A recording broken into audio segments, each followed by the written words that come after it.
Hello friends, welcome back to my channel. तो आज के इस वीडियो में मैं आपको एक्सप्लेन करने वाली हूँ 2023 में आई हॉइचॉय सीरीज कुमुदिनी भवन। तो चलिए विदाउट वेस्टिंग टाइम सीरीज का एक्सप्लेनेशन स्टार्ट करते हैं। सीरीज स्टार्ट होती है एक लेडीज पीजी होम से।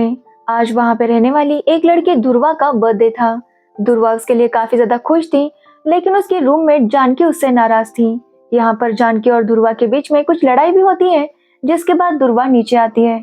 तो वहाँ पर रहने वाली सारी लड़कियों ने और उस पीजी की ओनर ने ध्रुवा के लिए खाना बनाया था। सभी लोगों ने एक एक स्पेशल डिश ध्रुवा के लिए बनाई थी, इसलिए वो सभी लोग ध्रुवा को हैप्पी बर्थडे विश करते हुए उसे वो डिश खिलाने लगते हैं। जिसके बाद ध्रुवा ऊपर जाती है तो एक रिक नाम का लड़का उसे देखकर स्माइल कर रहा था। ध्रुवा भी उसे देखकर स्माइल करती है और यहाँ पर हमें पता चलता है कि रिक और ध्रुवा एक दूसरे से प्यार करते हैं। एक्चुअली रिक पीजी होम की ओनर कुमुदिनी का पोता है, इसलिए वो ऊपर वाले रूम में रहता था। रिक और ध्रुवा एक दूसरे की तरफ देखकर स्माइल कर रहे थे, तभी वहां पर जानवी आती है। जानवी भी ध्रुवा को नूडल्स खिलाती है, जिसके बाद वो वहां से चली जाती है। फिर ध्रुवा नीचे आती है और कुमुदिनी से कहती है कि आज वो रिक के साथ बाहर जाना चाहती है, लेकिन कुमुदिनी कहती है कि रिक की तबीयत अभी ठीक नहीं, जब वो ठीक हो जाएगा तब वो दोनों बाहर जा सकते हैं। जिसके बाद ध्रुवा अपने ऑफिस के लिए निकलती है, तभी उसे अनईजी फील होने लगता है। सभी लोग उसे देखने लगते हैं, तभी ध्रुवा की मौत हो जाती है। वहाँ पर पुलिस को बुलाया जाता है और सबको यही लग रहा था कि ध्रुवा को हार्ट अटैक आया होगा, लेकिन जब उसका पोस्टमार्टम होता है तब पता चलता है कि उसे कोई पॉइजन दिया गया था, जिसकी वजह से उसका हार्ट फेलियर हुआ और उसकी मौत हो गई। और इस केस को इन्वेस्टिगेट कर रहे थे एसआई घोष, जो थोड़े से डरपोक और आलसी भी थे। एसआई घोष वहाँ पर आते हैं और सबको वार्न करते हैं कि कोई भी इस रूम से बाहर नहीं जाएगा जब तक ये इन्वेस्टिगेशन पूरी नहीं होती। जिसके बाद ध्रुवा की बॉडी को उसके पेरेंट्स को सौंप दिया जाता है और इंक्वायरी करने पर उन्हें पता चलता है कि ध्रुवा मरने से पहले कई बार भी बाहर नहीं गई थी, यानी उसने जो कुछ भी खाया था उसी पीजी होम में खाया था। इसलिए एसआई घोष वहाँ पर पीजी होम में सबसे इंक्वायरी करने लगते हैं कि ध्रुवा ने मरने से पहले क्या खाया था, और उन्हें पता चलता है कि आज ध्रुवा का बर्थडे था और सभी ने उसके लिए एक एक स्पेशल डिश बनाई थी और ध्रुवा ने वो सभी चीजें खाई थी। इसलिए वो कंफ्यूज हो गए थे कि ध्रुवा को किसने मारा। तभी वहां पर एक अनुश्री नाम की लड़की आती है, जो पूछने लगती है कि ध्रुवा कहाँ है। यहाँ पर हमें पता चलता है कि अनुश्री ध्रुवा की फ्रेंड है और ध्रुवा ने उसे इस पीजी होम में रहने के लिए बुलाया था, क्योंकि अनुश्री का कुछ दिनों बाद एक इंटरव्यू था, इसलिए वो यहीं पर रुकने वाली थी। वैसे तो एसआई घोष मर्डर की वजह से उसे मना कर रहे थे, लेकिन अनुश्री उनसे बहुत ज्यादा रिक्वेस्ट करती है कि उसका इंटरव्यू है, इसलिए उसे यहाँ पर रुकना होगा और होटल में रहे उतने पैसे उसके पास नहीं थे। जिसके बाद एसआई घोष मान जाते हैं। साथ ही अनुश्री उन्हें ये भी कहती है कि वो मर्डर इन्वेस्टिगेशन में उनकी मदद करेगी, क्योंकि उसकी बचपन की इच्छा थी कि वो कभी डिटेक्टिव बनकर मर्डर इन्वेस्टिगेशन करें। पहले तो एसआई घोष उसे मना कर रहे थे, लेकिन अनुश्री के रिक्वेस्ट करने पर वो मान जाते हैं और अनुश्री उसी पीजी होम में रहने लगती है। उसे भी जानकी के साथ रूम शेयर करनी थी। जब रात को सब लोग सो रहे थे तो अनुश्री जाकर रिक के रूम में देखने लगती है।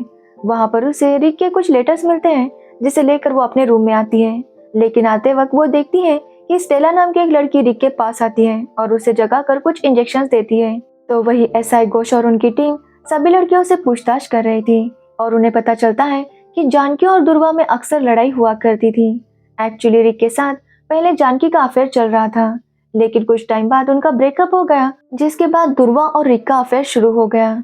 एक लड़की उन्हें ये भी बताती है कि मौत से पहले ध्रुवा और रिक की लड़ाई हुई थी, लेकिन वो किस वजह से हुई थी ये उन्हें नहीं पता।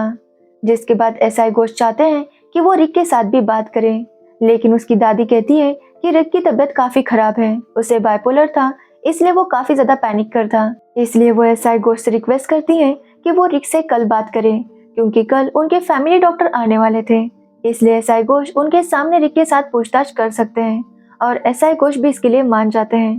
तो वही अनुश्री को लगता है कि रिक को बाइपोलर नहीं है, वो बस नाटक कर रहा है, और वो इस बारे में एसआई घोष को भी बताती है। रात को जब अनुश्री सो रही थी तो वो देखती है कि जानवी को किसी का कॉल आता है और जानवी उसे घर के पीछे आने के लिए कहती है। जिसके बाद अनुश्री उठ जाती है और जानवी का पीछा करने लगती है। साथ ही वो एसआई घोष से भी कहती है कि जानवी किसी से मिलने गई है, इसलिए उन्हें भी तुरंत वहां पर आना चाहिए। इसलिए एसआई घोष भी अपनी टीम को लेकर वहां पर आ जाते हैं और वहां पर उन्हें एक लड़का मिलता है जिसके पास काफी ज्यादा ड्रग्स थे, लेकिन वहां से जानवी भाग गई थी। जिसके बाद एसआई घोष जब आगे आकर तलाशी करते हैं तो उन्हें वहां पर एक औरत की लाश मिलती है, जिसका पास ही एक टी स्टॉल था। अब एसआई घोष को लगता है कि शायद उस लड़के ने ही उसे मारा होगा। वो उस लड़के से काफी पूछताछ करते हैं, लेकिन वो लड़का बताता है कि वो बस जानवी को ड्रग्स देने आया था, बाकी उसका मर्डर के साथ कोई भी कनेक्शन नहीं। उसे काफी पूछा जाता है, लेकिन लड़का अपने बयान से नहीं पलटता, इसलिए जानवी को भी अरेस्ट कर लिया जाता है। जानवी भी यही बताती है कि उसने बस यही क्राइम किया था कि वो ड्रग्स लेती है, बाकी उसका मर्डर के साथ कोई कनेक्शन नहीं। और एसआई घोष के पास भी जानवी के खिलाफ कोई भी सबूत नहीं था, इसलिए उन्हें भी काफी प्रेशराइज किया जाता है कि वो जानवी को रिलीज कर दे। और एसआई घोष के पास दूसरा कोई भी ऑप्शन नहीं था। यहाँ पर एसआई घोष को उसके सीनियर्स बार बार डांटते रहते हैं, क्योंकि वो जल्दी से केस सॉल्व नहीं कर रहे थे। तो वही पीजी होम में रिक की हालत काफी खराब हो रही थी, क्योंकि वो दुर्वा की मौत से काफी ज्यादा सदमे में चला गया था। वो काफी बार पैनिक करता, इसलिए डॉक्टर को बुलाया जाता है। डॉक्टर वहाँ पर आते हैं और रिक को शांत कर देते हैं। तभी वहाँ पर एसआई घोष भी आते हैं। एसआई घोष चाहते हैं कि वो रिक के साथ बात करें। अब डॉक्टर भी वहाँ पर थे, इसलिए वो रिक से पूछताछ करने लगते हैं। वो रिक से पूछते हैं कि उसकी और दुर्वा की लड़ाई क्यों हुई थी। तो रिक बताता है कि उसने जानवी के फोटो को लाइक किया था, जिसकी वजह से दुर्वा उस पर गुस्सा हो गई थी। लेकिन जब रिक ने दुर्वा से माफी मांगी तो दुर्वा ने उसे माफ कर दिया था। लेकिन अब दुर्वा चाहती थी कि उनके बारे में सबको पता चले और वो दोनों जल्दी शादी कर लें। और उन्हें ये सब बातें करते हुए कुमुदिनी सुन लेती है।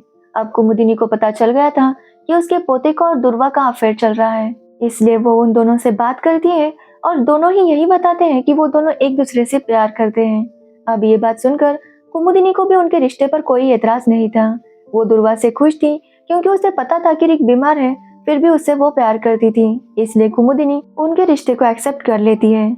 अब ये सब सुनने के बाद एसआई घोष और ज्यादा कंफ्यूज हो गए थे कि मर्डर किसने किया होगा।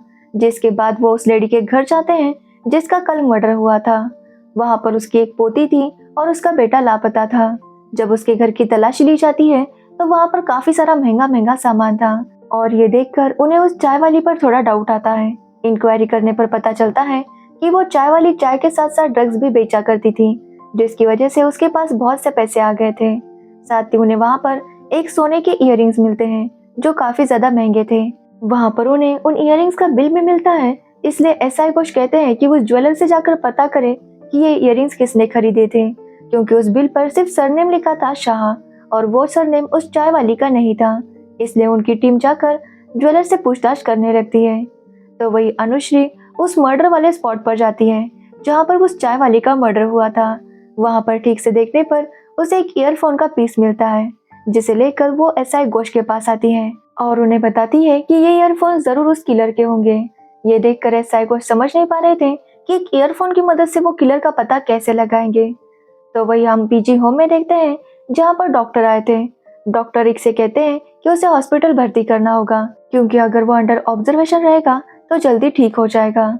जैसे ये बात एसआई घोष को पता चलती है, वो डॉक्टर से मिलते हैं और डॉक्टर से पूछते हैं कि रिक को कौन सी बीमारी है, लेकिन डॉक्टर के पास इसका कोई जवाब नहीं था। वो एसआई घोष से कहते हैं कि रिक की माँ जब प्रेग्नेंट थी तो वो प्रेगनेंसी में काफी ज्यादा ड्रग्स लिया करती थी, जिसकी वजह से रिक को पैनिक अटैक आते हैं। जिस पर एसआई घोष कहते हैं कि अगर उन्हें रिक को ले जाना है तो उन्हें पुलिस स्टेशन आकर अपने हॉस्पिटल की सारी जानकारी देनी होगी, जिसके लिए डॉक्टर भी मान जाते हैं। तभी एसआई घोष को पता चलता है कि चाय वाली के पास से उन्हें जो इयररिंग्स मिले थे उन्हें परचेस उसी पीजी में से एक लड़की ने किया था, जिसका नाम था मोनालिसा। और वो सब लोग मिलकर मोनालिसा को अरेस्ट कर लेते हैं। वहाँ पर मोनालिसा से पूछताछ की जाती है तो मोनालिसा बताती है कि वो एक कॉल गर्ल है, और इस बारे में उस चाय वाली को पता चल गया था। वो चाय वाली उसी के गांव के रहने वाली थी, इसलिए वो उसे बार बार ब्लैकमेल कर रही थी कि अगर मोनालिसा ने उसे पैसे नहीं दिए तो वो उसके घर वालों को बता देगी कि उनकी बेटी क्या काम करती है। और इसी की वजह से मोनालिसा ने वो इयररिंग्स उस चाय वाली को दिए थे। वो कहती है कि वो बस ब्लैकमेल हो रही थी, उसने किसी का मर्डर नहीं किया। तो वही अनुश्री देखती है कि स्टेला किसी से कॉल पर बात कर रही थी। वो कह रही थी कि पुलिस वालों को सब कुछ पता चल जाएगा। अनुश्री ये देख लेती है और उससे पूछने लगती है कि वो किससे बात कर रही थी और उसने क्या किया है। तभी अनुश्री को रिक के चिल्लाने की आवाज आती है, इसलिए वो भागते हुए ऊपर चली जाती है। तो रिक दुर्वा को याद करके रो रहा था। जिसके बाद अनुश्री नीचे आती है तो स्टेला वहां से गायब थी। वो तुरंत एसआई घोष को कॉल करती है और स्टेला का नंबर ट्रेस करने के लिए कहती है। वो लोग स्टेला का मोबाइल नंबर ट्रेस तो कर लेते हैं, लेकिन वहाँ पर उन्हें स्टेला की बॉडी मिलती है। किसी ने स्टेला को भी मार दिया था। रिक को जब स्टेला की मौत का पता चलता है तो वो और ज्यादा परेशान हो जाता है। इसलिए उसकी दादी सोचती है कि वो उसे हॉस्पिटल में भर्ती कर देगी ताकि रिक वहाँ पर थोड़े आराम से रहे। इसलिए वो डॉक्टर को कॉल करती है और उन्हें रिक को ले जाने के लिए कहती है। और डॉक्टर साहब भी पहले पुलिस स्टेशन चले जाते हैं। वहाँ पर उन्हें अपना एड्रेस सबमिट करना पड़ता है। इसलिए वो एड्रेस देकर जब वहाँ से लौट रहे थे तभी उन्हें किसी का कॉल आता है और वहीं पर अनुश्री को जो ईयरफोन मिला था वो भी वहीं पर था। और वो ईयरफोन डॉक्टर साहब के मोबाइल के साथ कनेक्ट हो जाता है, जिसकी वजह से वो कॉल पर क्या बात कर रहे थे वो एक पुलिस वाले को सुनाई दे रहा था, लेकिन वो समझ नहीं पाता कि वो ईयरफोन में से आवाज कैसे आ रही है। तभी वहाँ पर अनुश्री भी आती है और जब उसे पता चलता है कि ईयरफोन में से आवाज आ रही है तो वो ईयरफोन जरूर किसी मोबाइल के साथ कनेक्ट हो गया होगा और वो इससे पहले भी उस मोबाइल के साथ पेयर्ड होगा, जिसकी वजह से वो कनेक्ट हो पाया। इसलिए अनुश्री एसआई घोष से कहती है कि पुलिस स्टेशन के सीसीटीवी फुटेज चेक करें और फुटेज चेक करने पर वो समझ जाते हैं कि वो ईयरफोन डॉक्टर साहब के मोबाइल से कनेक्ट हो गया था, यानी कि वो चाय वाली का किलर जरूर डॉक्टर साहब ही हो सकते हैं। इसलिए अनुश्री डॉक्टर साहब के मोबाइल को ट्रेस करने के लिए कहती है। तभी वो पीजी में कॉल करती है कि डॉक्टर साहब रिक और उसकी दादी को लेकर हॉस्पिटल के लिए निकल चुके हैं, जिसके बाद अनुश्री और एसआई घोष भी उनका पीछा करने लगते हैं। तो वो देखते हैं कि डॉक्टर साहब रिक को लेकर एक टेम्पल में आए थे। वो जब वहाँ पर अंदर जाते हैं तो वहाँ पर रिक नहीं था, वहाँ पर उसकी दादी थी जिसका मुंह और हाथ बांधकर उन्हें वहाँ पर रखा गया था। डॉक्टर साहब ने देख लिया था कि पुलिस वाले उनके पीछे आ रहे हैं, इसलिए वो भी वहाँ से भाग जाते हैं। उनके साथ रिक भी था, लेकिन अनुश्री उनका पीछा करने लगती है। तो वही पुलिस वाले भी उनका पीछा कर रहे थे और आखिरकार वो उन्हें पकड़ ही लेते हैं, जिसके बाद डॉक्टर साहब से पूछताछ की जाती है। डॉक्टर बताते हैं कि रिक की माँ और उसके पापा का लव मैरिज हुआ था और रिक की माँ एक काफी रिच फैमिली की इकलौती बेटी थी, लेकिन शादी के बाद रिक के पापा और माँ में काफी ज्यादा लड़ाई होने लगी। वो दोनों ही बहुत ज्यादा ड्रग्स लिया करते थे और एक दिन लड़ाई के वक्त रिक के पापा का एक्सीडेंट हो गया, जिसमें उनकी मौत हो गई और कुछ दिनों बाद ड्रग्स का ओवरडोज लेने की वजह से रिक की माँ की भी मौत हो गई। अब उनकी 100 करोड़ की प्रॉपर्टी का इकलौता वारिस था रिक, इसलिए डॉक्टर साहब रिक को उसकी दादी के पास लेकर गए और दादी से कहा कि रिक की हालत काफी खराब है, इसलिए उन्हें उसे काफी ज्यादा संभाल कर रखना होगा। एक्चुअली रिक बिल्कुल ठीक था, लेकिन डॉक्टर साहब की मेडिसिन की वजह से वो इस तरह से बिहेव करता था। डॉक्टर साहब बस यही कोशिश कर रहे थे कि रिक जब तक 25 साल का नहीं हो जाता तब तक वो उसे मेंटली अनस्टेबल कर दे। साथ ही वो रिक को पूरी तरह से काबू में करना चाहते थे।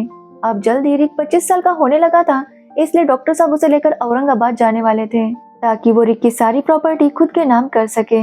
तभी एसआई घोष को पता चलता है कि स्टेला भी डॉक्टर साहब से ही मिलने गई थी। तो डॉक्टर साहब बताते हैं कि स्टेला को उन्होंने ही पीजी में भेजा था ताकि वो रिक के ऊपर नजर रख सके। डॉक्टर साहब स्टेला को जो भी दवाई देते स्टेला उसे जाकर रिक को खिला देती, जिसकी वजह से रिक की हालत खराब हो गई थी। लेकिन जब दुर्वा का मर्डर हुआ तो स्टेला काफी ज्यादा डर गई थी। उसे लग रहा था कि उसके बारे में भी पुलिस को पता चल जाएगा और जब अनुश्री ने उसकी बातें सुन ली तो वो काफी ज्यादा डर गई। वो डॉक्टर साहब से मिलने आई और डॉक्टर से कहने लगी कि वो पुलिस वालों को सब कुछ सच बता देगी और इसी डर के मारे डॉक्टर साहब ने स्टेला को मार दिया। डॉक्टर साहब ये भी बताते हैं कि जब दुर्वा की मौत हुई थी उसके 2 दिन बाद वो रात को स्टेला को मिलने गए थे, लेकिन तभी वहां पर वो चाय वाली आई। उसे लगा कि डॉक्टर साहब स्टेला को किडनैप करने वाले हैं, इसलिए वो जोर जोर से चिल्लाने लगी और उसे चुप करने के चक्कर में डॉक्टर साहब ने उस चाय वाली को भी मार दिया। अब ये सुनकर एसआई घोष काफी ज्यादा शॉक थे। वो उनसे पूछने लगते हैं कि उन्होंने दुर्वा को क्यों मारा, लेकिन डॉक्टर साहब कहते हैं कि उन्होंने दुर्वा को नहीं मारा। उन्होंने 2 मर्डर्स किए हैं जिनको उन्होंने कबूल भी कर लिया है, लेकिन दुर्वा को उन्होंने नहीं मारा। अब एसआई घोष सोच में पड़ जाते हैं कि दुर्वा को किसने मारा होगा। वो रिलैक्स्ड हो गए थे, लेकिन अनुश्री उन्हें डांट देती है क्योंकि वो चाहती थी कि दुर्वा के किलर का पता चल जाए। इसलिए अनुश्री रात को रिक से मिलने जाती है। वो उससे कहती है कि वो बिल्कुल ठीक है, इसलिए उसे चिंता करने की जरूरत नहीं। वो रिक से कहती है कि वो काफी हैंडसम है और वो उसे पसंद करने लगी है, लेकिन रिक कहता है कि अब वो फिर से प्यार नहीं कर सकता क्योंकि अब तक उसने जिससे भी प्यार किया है उसे उसने खोया है। रिक कहता है कि पहले उसने राया को खो दिया, फिर दुर्वा को। अब राया का नाम सुनकर अनुश्री थोड़ी सी शॉक हो जाती है क्योंकि उसने राया का नाम पहले कभी नहीं सुना था। जिसके बाद वो हॉस्टल की एक लड़की से राया के बारे में पूछने लगती है, तो वो बताती है कि राया 2 साल पहले यहाँ पीजी में आया करती थी और तभी रिक और राया एक दूसरे को पसंद करने लगे। उन्होंने इस बारे में कुमुदिनी को भी बताया और उसने भी उनके रिश्ते को एक्सेप्ट कर लिया, लेकिन राया को प्रॉन्स से एलर्जी थी और एक दिन उसने प्रॉन्स खा लिए, जिसकी वजह से उसे एलर्जी अटैक आया और उसकी मौत हो गई। अब ये बात सुनकर अनुश्री थोड़ी सी सोच में पड़ जाती है, क्योंकि राया को भी रिक से प्यार हुआ था और दुर्वा को भी रिक से प्यार हुआ था और दोनों की मौत कुछ ना कुछ खाने की वजह से हुई। इसलिए अनुश्री एसआई घोष को लेकर राया के घर जाती है और उसके घर वालों से पूछताछ करने पर उसे पता चलता है कि राया को प्रॉन्स से एलर्जी थी, इसलिए वो गलती से भी कभी प्रॉन्स नहीं खाया करती थी। उसके घर वाले भी इस बात से शौक थे कि राया ने प्रॉन्स कैसे खा लिए, क्योंकि वो बचपन से ही प्रॉन्स से नफरत करती थी। फिर पूछताछ करने पर अनुश्री को पता चलता है कि राया ने दोपहर के लंच में प्रॉन्स खाए थे और दोपहर का टिफिन उसे एक मेस से आया करता था। जिसके बाद अनुश्री उस मेस के बारे में पता करती है तो उस मेस को चलाने वाला आदमी कुछ दिनों से लापता था, लेकिन एसआई घोष को डाउट था कि प्रॉन्स की तो काफी स्मेल होती है, तो फिर राया को पता कैसे नहीं चला कि वो प्रॉन्स खा रही है। जिस पर अनुश्री बताती है कि प्रॉन्स को अगर दूध में भिगो कर रखोगे तो प्रॉन्स की स्मेल चली जाएगी और इसी की वजह से राया को पता नहीं चला होगा कि उसने प्रॉन्स खाए हैं। जिसके बाद अनुश्री और एसआई उस मेस के एड्रेस पर चले जाते हैं तो वहाँ पर एक बूढ़ी औरत थी। वो बताती है कि उसका बेटा कई दिनों से गायब है, जो मेस का काम संभाला करता था, और एक उसकी बेटी है जो दूसरों के घर में जाकर काम करती है। तभी वहाँ पर उसकी बेटी आती है और वो और कोई नहीं बल्कि चित्रा थी, जो कुमुदिनी भवन में काम किया करती थी। लेकिन चित्रा बताती है कि उसका भाई बहुत से दिनों से गायब है, उसे पता नहीं कि वो जिंदा भी है या नहीं। तभी एसआई घोष को पता चलता है कि कौन से पॉइजन की वजह से दुर्वा की मौत हुई थी। जब अनुश्री उस पॉइजन का नाम देखती है तो वो काफी ज्यादा शॉक थी, क्योंकि वो पॉइजन एक फूल से बनाया जाता था और वो फूल भी कुमुदिनी भवन में ही था। और ये सब देखकर अनुश्री को अंदाजा आ गया था कि किलर कौन है, इसलिए वो एसआई घोष और उनकी टीम से कहती है कि वो बाहर इंतजार करें, जैसे ही वो उन्हें कॉल करेगी उन्हें अंदर आना होगा। जिसके बाद अनुश्री अंदर जाती है और कुमुदिनी से बात करती है। वो कुमुदिनी को बताती है कि पुलिस वालों को उस पॉइजन के बारे में पता चल गया है जिससे दुर्वा की मौत हुई थी, और वो पॉइजन जिस फूल से बनता है वो कुमुदिनी भवन में ही है। अब ये बात सुनकर कुमुदिनी भी काफी ज्यादा शॉक हो गई थी। अनुश्री बताती है कि जल्दी पुलिस वाले किलर को पकड़ लेंगे, और ये बात सुनकर कुमुदिनी थोड़ी सी टेंशन में आ जाती है। थोड़ी देर बाद अनुश्री डाइनिंग टेबल पर आ जाती है तो वहाँ पर कुमुदिनी ने उसके लिए एक स्पेशल डिश बनाई थी। कुमुदिनी अनुश्री से कहती है कि आज वो उसे अपने हाथों से खाना खिलाएगी। जिसके बाद अनुश्री थोड़ा सा खाना खा लेती है और कुमुदिनी वहाँ से चली जाती है। थोड़ी देर बाद उसे रिक के गिरने की आवाज आती है। सब लोग भागकर ऊपर आते हैं तो देखते हैं कि रिक बेहोश हो गया था। अनुश्री भी वहीं पर थी और वो कहती है कि रिक उसके साथ खाना खा रहा था, लेकिन खाना खाने के बाद वो बेहोश हो गया। सब लोग उसे उठाने की कोशिश करते हैं, लेकिन रिक को होश नहीं आता। जैसे ही कुमुदिनी को पता चलता है कि उसने जो स्पेशल डिश अनुश्री के लिए बनाई थी उसमें से खाना रिक ने खाया है, तो वो बहुत ज्यादा डर जाती है। वो जल्दी से नीचे जाती है और एक काढ़ा बनाकर ऊपर लाने वाली थी कि अनुश्री उसे रोक लेती है। कुमुदिनी उसे रिक्वेस्ट कर रही थी कि उसे रिक के पास जाना है, लेकिन अनुश्री उसे जाने नहीं देती। वो उससे पूछती है कि यह काढ़ा कौन सा है, जिस पर कुमुदिनी बताती है कि रिक ने जहर खा लिया है, इसलिए उसे ये काढ़ा देना होगा, नहीं तो उसकी भी मौत हो जाएगी। जिस पर अनुश्री उससे पूछती है कि उसे कैसे पता चल गया कि उस डिश में जहर है। यहाँ पर कुमुदिनी बताती है कि उसने खुद ही उसमें जहर डाला था ताकि वो अनुश्री को मार सके, क्योंकि अनुश्री उनके बारे में बहुत कुछ जान गई थी। जिसके बाद अनुश्री एसआई घोष को बुलाती है और कुमुदिनी के साथ पूछताछ शुरू होती है। सबसे पहले अनुश्री कुमुदिनी को बताती है कि रिक बिल्कुल ठीक है, उसे बस उसने बेहोशी का इंजेक्शन दिया था। और रही बात अनुश्री की, तो उसने उस पॉइजन का पहले एंटीडोट खा लिया था, जिसकी वजह से अनुश्री भी बिल्कुल ठीक थी। वो कुमुदिनी से पूछने लगती है कि उसने दुर्वा और राया को क्यों मारा, तो कुमुदिनी बताती है कि अगर वो उन्हें नहीं मारती तो वो लोग मिलकर रिक को मार देते। यहाँ पर कुमुदिनी बताती है कि वो जब जवान थी तो उसके पति को भी किसी से प्यार हो गया था, लेकिन जब उस औरत ने उन्हें धोखा दिया तो उसके पति की मौत हो गई। जिसके बाद उसके बेटे को भी किसी से प्यार हो गया, और जब उसकी शादी हुई तो झगड़े होने लगे, और उसी झगड़े के चक्कर में उसके बेटे का एक्सीडेंट हो गया और उसकी भी मौत हो गई। इसलिए कुमुदिनी अपने पोते को खोना नहीं चाहती थी, इसलिए जब उसे किसी लड़की से प्यार हुआ तो उसने उस लड़की को खत्म करना ही ठीक समझा। सबसे पहले रिक को राया से प्यार हुआ तो कुमुदिनी ने चित्रा के भाई की मदद से राया को खत्म कर दिया। फिर उसे पता चला कि रिक दुर्वा को पसंद करता है तो उसने दुर्वा को भी मरवा दिया। कुमुदिनी के पापा एक बहुत बड़े आयुर्वेदिक डॉक्टर थे और उसी की वजह से कुमुदिनी को आयुर्वेदा का काफी अच्छा नॉलेज था, और उसे यूज करके ही उसने उन दो लड़कियों को मार दिया। अब ये सुनने के बाद अनुश्री कुमुदिनी पर काफी ज्यादा गुस्सा होती है, क्योंकि उसने दो मासूम लड़कियों को मार दिया था। यहाँ पर हमें पता चलता है कि अनुश्री दुर्वा की फ्रेंड नहीं बल्कि बहन थी, और जब उसे पता चला कि दुर्वा की मौत हुई है, वो समझ गई कि जरूर उसका मर्डर हुआ होगा।